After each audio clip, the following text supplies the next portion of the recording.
Catherine Oaks here with Slice Marketing. How are you today? Did you know that April is the month of stress? How many of us are experiencing stress right now? Stress comes in a lot of forms, but it is always the consequence of some type of unrighteous or inappropriate behavior. It is also sometimes the consequence of someone else's unrighteous behavior that is falling on us. That's something that we may not have chosen. It could be that we are now without a job. It could be that we have been forced to change our careers because of something that just happened, i.e. pandemic. It could be that we are forced out of a relationship because of the unrighteous behavior of our partner, our wife, our husband. It could be that we are forced to leave our home because we can't afford paying for it anymore. All of these events create stress that we don't like, but we have to deal with it. And sometimes we wonder in our lives why we are going through so many challenges. Why do we have to deal with that stress on an ongoing basis? Something that we have not chosen, but that is something that we are faced with on a daily basis. We all have made mistakes, haven't we? I have made a lot of them. If I could go back in time, I would probably do not make the same mistakes again. I would not repeat what I have done because I would know that it would not lead to something good. My unrighteous behavior had created a lot of hurdles, a lot of challenges, a lot of pain. Our unrighteous behavior is going to lead to something that we will be able to look at some point and determine why we are now forced to go through what we're going through. So remember one thing, you are now exactly where you are supposed to be. Let me repeat that. You are now exactly where you are supposed to be, whether you like it or not. What you're facing right now, whatever challenge you're facing right now, was supposed to happen because it is a direct consequence of something you have done in the past that probably was not done right. And I'm going to give you an example because I have decided to open up my life now. Because I'm fine with who I am and the mistakes I've made.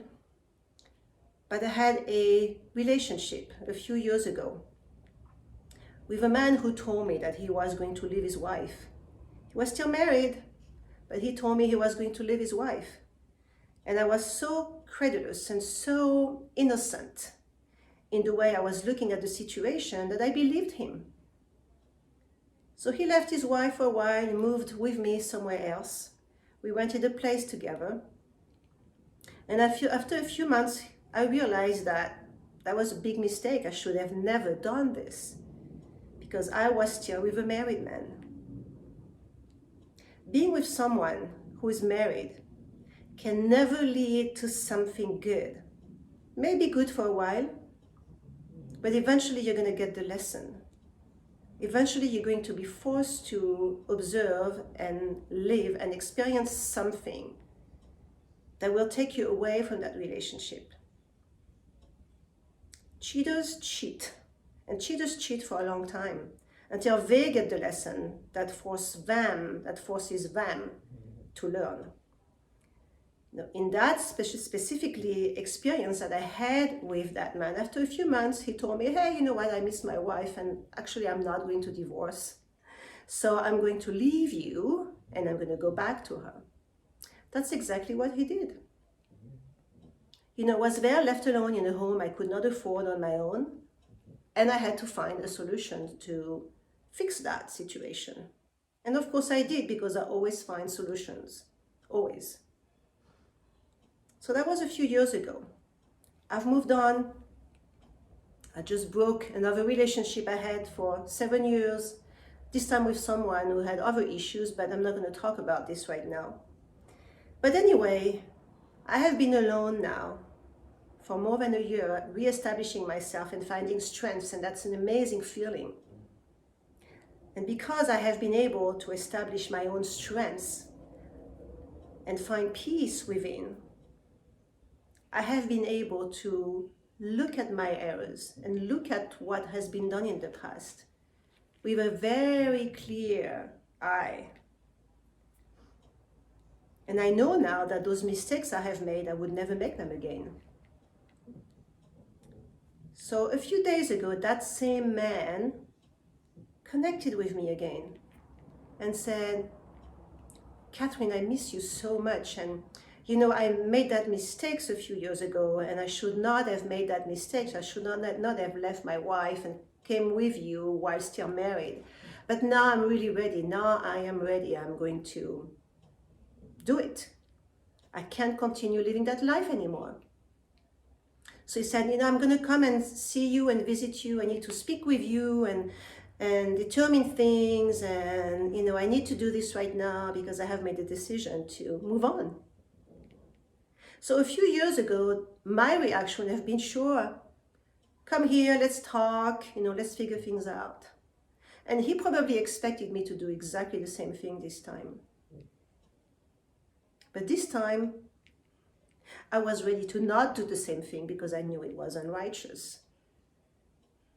So here's what I said to him. I said, I'm sorry, but you cannot do this. And I'm sorry, but I am not going to let you do this. I will not make the same mistake again. You cannot come visit me because you're still a married man. You need to take care of your business by yourself, like a big man that you are, or like a big man that you're supposed to be, because apparently you're not able to be that big man again, or yet. So you take care of your business. If you want to divorce your wife, you divorced your wife. Have the courage to do it on your own, and have the courage and the ability to not involve someone else along the way, because that is unrighteous. That is not okay.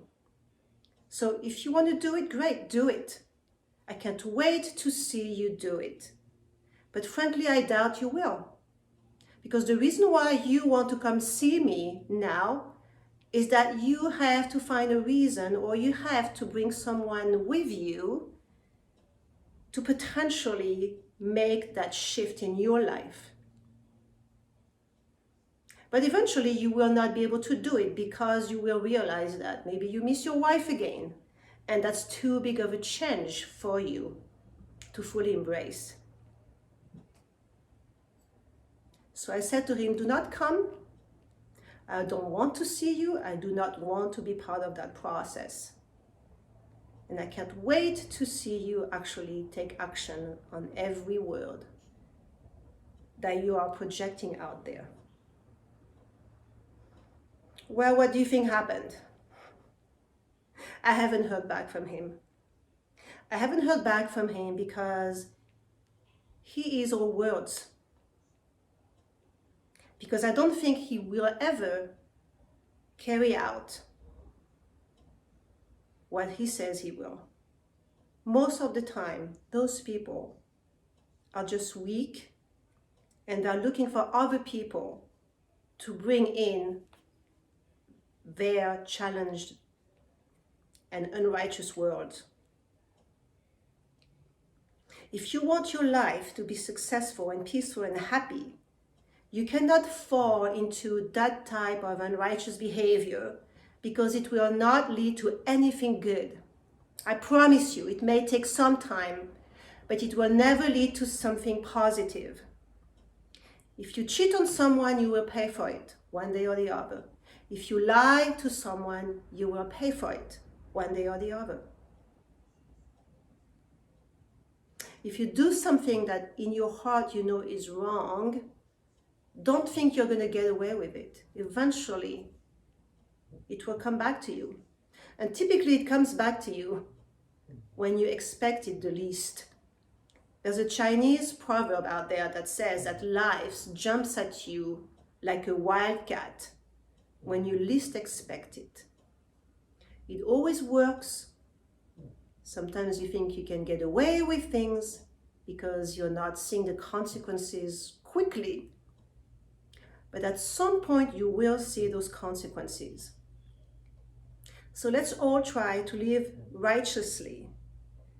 The 10 Commandments have been created for a reason. If you have not read them recently, please do so.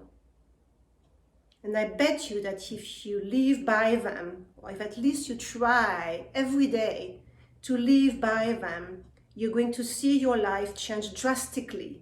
I promise you that.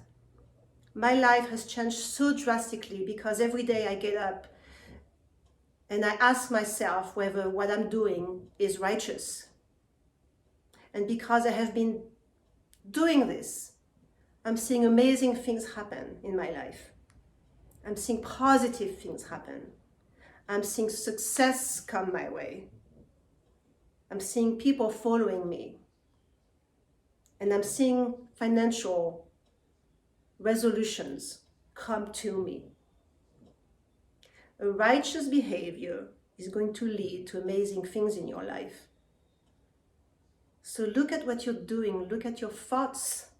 Look at your actions. If you're thinking of doing something, evaluate that thing and make sure it is done in a righteous way. So happy month of April.